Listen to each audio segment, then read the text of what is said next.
બાપુ તો બોલેગા તે દરબાર છે કે નહીં તેવું મિત્રો બાપુ તો બોલેગા તેવું જયેશ રાઠોડ બોલી રહ્યો છે। આગળ મિત્રો આપણે વિડીયોમાં જોવાનું છે, બીજા લોકો બાપુ વિશે શું કહી રહ્યા છે તે પણ વિડીયોમાં જોવાનું છે। તો ચાલો સૌથી પહેલાં આ વિડીયો જોઈ લઈએ અને તમારા મતે શું કેવું થાય છે, બાપુ કેવા છે, સારા કામ કરે છે તે પણ મિત્રો એક કોમેન્ટ કરી નાખજો। ચાલો પહેલાં વિડીયો જોઈ લઈએ। હર હર મહાદેવ, ઓમ નમઃ શિવાય, જય શ્રી રામ। બાપુ તો બોલેગા, બાપુ સ્પષ્ટીકરણ કરશે કે નહીં કરે? જે આરોપ લાગ્યો છે દરબાર છે કે નહીં, મારા હિસાબે બાપુ તો બોલેગા, સ્પષ્ટીકરણ કરશે।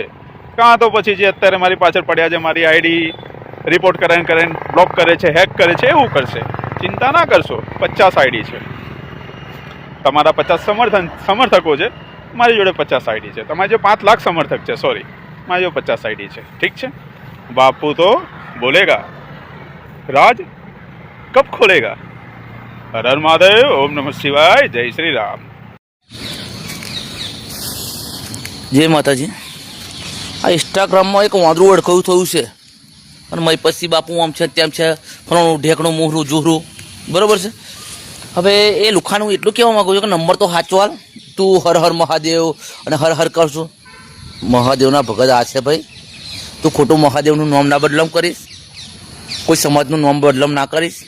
તું દરબાર શું, રાઠોડ શું, ગમે તે, આપણે કોઈ નાત જાતથી કોઈ મતલબ નહીં, પણ કોઈક સારા કામ કરે છે। હોસ્પિટલ બનાવવા જઈ રહ્યો છે અને હેલિકોપ્ટર લાવવાનું છે, અને એમાંય 5100 રૂપિયાના પેડા મારે લાવવાના છે, બરાબર?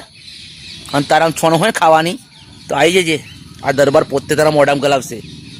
તારામ છોન નથી લુખા, હું તને આટલું કહું છું। અને તારામ છોનો હોય ને, મારો નંબર તને આલેલો છે, જે તો લુખા જુઠ્ઠો નંબર મેલ્યો છે, સાચો નંબર મેલ તો આ હર હર મહાદેવ છે ને તો રૂબરૂ મુલાકાતે આવશે। મહાદેવ નહીં, જાગતા જોત મહાદેવ આવશે, જાગતા જોત। અને તને એવું લાગતું હશે ને કે ખોટું બોલતો હશે તો મારા વિડીયો જોઈ લેજે બધાય, અને મારા છોકરાના વિડીયો જોઈ લેજે, બરાબર છે? ધન છે મયપતસિંહ બાપુને કે હજારો માણસને પાલવે છે, છોકરોને પાલવે છે, બરાબર? તો લુખ્ખા ખોટો વિરોધ ના કરીશ, તું જે કરતો હોય કરી ખા, ના હોય તો હું તને પાલવી લઈશ, તું આવી જા, 2 ટાઈમ ખાવાનું પીવાનું બધું તને। તો મિત્રો મોટા ભાગના જે લોકો છે તે મિત્રો બાપુના સપોર્ટમાં જ બોલી રહ્યા છે। આ જયેશ રાઠોડ એક જ છે જે બાપુના વિરોધમાં બોલી રહ્યો છે। તમારું શું કહેવું થાય છે મિત્રો? જય માતાજી, જય દ્વારકાધીશ, જય શ્રી કૃષ્ણ। કેમ છો બધા? તો આમ તો હું પ્રોગ્રામ હોય તો જ લાઈવ થતો હોઉં છું, પણ આજે લાઈવ થવાનું કારણ એ છે કે મારી જોડે, મારી સાથે ગુજરાતની અંદર ખૂબ સારું એવું નામ ધરાવતા અને સેવાની અંદર પોતાનું જીવન આખું સમર્પિત કર્યું છે એવા મયપતસિંહ બાપુ મારી સાથે છે। તો શું કહેશો બાપુ બધાને? સો આજે ફર્સ્ટ ટાઈમ આવતા સમૂહની આપણે જાહેરાત કૌશિકના લાઈવની અંદર કરીએ છીએ।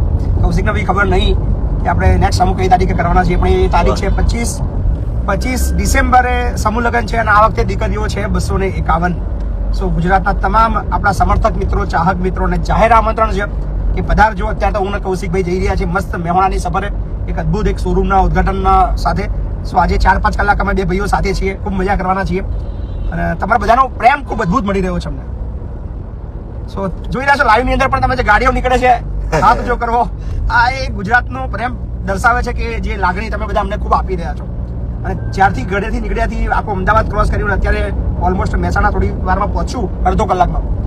પણ જે ગાડી નીકળે છે ને જ્યારે હાથ કરે ત્યારે ખૂબ આનંદ આવે કે કમસે કમ અમે આ કમાયા છે। શું કહેવું કૌશિકભાઈ? 100%। તો બાપુએ સમૂહ લગ્નની જાહેરાત કરી છે, અને બાપુના દરેક સમૂહ લગ્નમાં હું જોયો છું, અને ત્યાં મેં દીકરીના જેટલા પણ ગીતો ગાયા હતા, હમણાં ઓસ્ટ્રેલિયા ગયો ત્યાં પણ ઘણા બધા લોકોની, ઉંમરલાયક લોકોની ફરમાઈશ હતી કે આ ગીત ગાજો। અને આજે ખરેખર મને પણ ખૂબ આનંદ થઈ રહ્યો છે, કેમ કે હું બાપુના ત્યાં ઘણી વખત ગયો છું, પણ આટલો બધો બેસવાનો મોકો નથી મળ્યો। અને આજે અમારે એક જગ્યાએ શોરૂમના ઓપનિંગમાં, એટલે કે મહેસાણા જ જવાનું હતું, અને બાપુ અમે બધા જોડે જઈ રહ્યા છીએ, અને બાપુ જોડે આટલો બધો સમય 4-5 કલાકનો એમની જોડે પણ એટલો સમય નથી હોતો, કેમ કે એટલા બધા લોકોને એમને સાચવવાના હોય છે। આપણા ઘરે આપણે એટલું મેનેજ ના કરી શકીએ, કઈ રીતનું મેનેજ કરે છે મને ખબર નથી, કેમ કે બાળકો પણ એટલા છે અને એક નહીં અનેક મા બાપને સાચવે છે. તમે જોવો જ છો, મારે કહેવાની કે વખાણ કરવાની કોઈ જ જરૂર નથી. એટલે એ ખૂબ અઘરું છે. વાતો કરવામાં અને કહેવામાં સરળ છે, પણ એને કરવું અને નિભાવવું ખૂબ અઘરું છે. એટલે ખરેખર બાપુ ધન્યવાદને પાત્ર છે. અને આવા નવા સેવાના કાર્ય હંમેશા કરતા રહો. અને આખું ગુજરાત તમને ઓલવેઝ સપોર્ટ કરે છે. દેશ વિદેશથી પણ એટલા જ લોકો સપોર્ટ કરતા હોય છે. અને આગળ પણ આવો નવો સપોર્ટ હંમેશા બાપુને મળતો રહે. અને સમૂહ લગ્નની તારીખ એમને નક્કી કરી છે, તો હું પણ ત્યાં આવવાનો છું. એ તારીખ અત્યારે જ હું લખી લઈશ. બિલકુલ 25 ડિસેમ્બર 2027 પડવાની છે 2026 ભાઈ 26 સોરી અત્યારે તો બહુ વાર છે જો આપણે 27 એટલે સુધી આપણે 10 સમૂહ કરવાના મેં છે. એવું વિચાર્યું કે 251 દીકરીઓ છે એટલે કદાચ વાર લાગી શકે, ના, ના, પણ ના. 2026 માં જ છે એ અઢી સમૂહ મહિનામાં બધું લગ્ન. આયોજન થઈ જશે મસ્ત અને અદ્ભુત કાર્યક્રમ કરીશું અદ્ભુત. જેટલા પણ આયોજન કર્યા છે એ એક નંબર કર્યા છે, બેસ્ટ આયોજન કર્યા છે. આપણે ઘરે પણ ના કરી શકીએ એટલું બધું ફાસ્ટ, અને ત્યાં દરેક વ્યક્તિને જે સુવિધા જોતી હોય એ પણ મળી રહેશે. તો થેન્ક યુ, લવ યુ બધાને. આવો નવો સપોર્ટ બાપુને કરતા રહેજો. જય માતાજી. બધાના જય માતાજી. થેન્ક યુ સો મચ, ખૂબ ખૂબ આભાર. તો મિત્રો આ વખતે બાપુ 250 દીકરીઓના સમૂહ લગ્ન કરવાના છે. તેઓ મિત્રો હવે દર મહિને દીકરીઓના સમૂહ લગ્ન પણ કરે છે. તો મિત્રો તે પણ સારું કાર્ય કરે છે. બાકી મિત્રો દરરોજ તેઓ 4000 લોકોને જમાડે પણ છે. તે પણ સેવા મોટી છે. તો બાકી મિત્રો તેઓ આટલું બધી સેવાના કામ કરે છે. તો મિત્રો તેમને એટલા બધા પૈસા તો તેઓ ક્યાંથી લાવે? તો તેમને તેના માટે મિત્રો ફંડ માગવો પડે છે. કારણ કે આટલા બધા લોકોનું પૂરું એમને એમ થતું નથી. આપણે ઘરમાં મિત્રો આપણા પરિવારમાં 5 લોકોનું પૂરું કરવા પણ મિત્રો કેટલી બધી મહેનત કરીએ છીએ ત્યારે થતું હોય છે. અને બાપુ 4000 લોકોનું પૂરું કરે છે. તો મિત્રો તેઓને ફંડની જરૂર હોય છે, તેટલે રૂપિયા માગવા પડે છે બાપુને.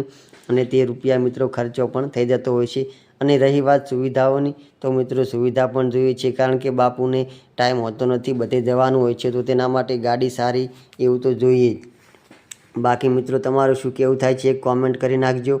અને ચેનલ પર નવા આવ્યા હોય તો લાઇક શેર સબસ્ક્રાઈબ કરી દેજો, જેથી નવા વિડીયોનું નોટિફિકેશન તરત જ મળી જાય. જય માતાજી.